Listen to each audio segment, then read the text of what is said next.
The eminent activist Dr. Narendra Dabholkar, a rationalist who was working against the prevailing attitude of superstition in the state of Maharashtra, was shot dead yesterday.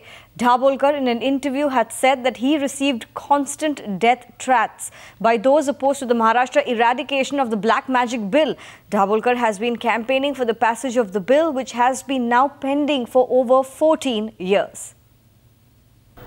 अर्थातच दिसतो. मी त्या दिवशी जेव्हा ते आले माझ्याकडे, मी म्हटलं की आमचा पूर्ण पाठिंबा आहे म्हटलं तुम्हाला.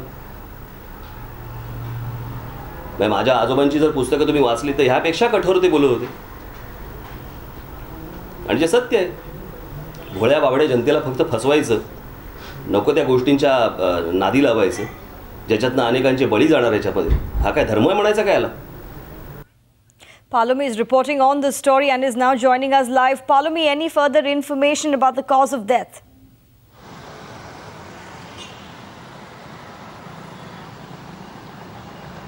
Well, as of now, the police is not throwing any light on what could have possibly been the motive of this gruesome murder.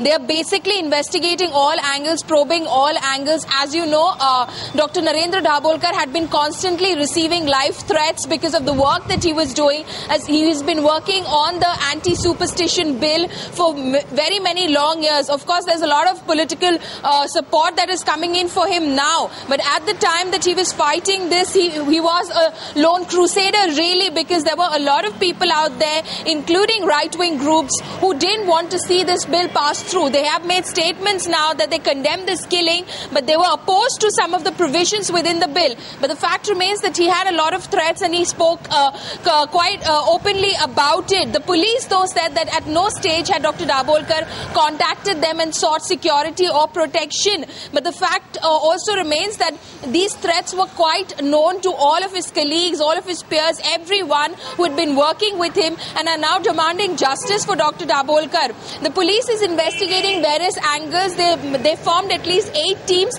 that are looking into this. There is a state ATS team also in Pune, which was at the crime scene yesterday and is looking into this particular murder because a lot of people have been out quite vocal also on the internet about the fact that Dr. Dabholkar probably deserved what he got. So these are the sort of people that the police will be looking at, and whether they indeed had strong motives in order to get Dr. Dabholkar killed.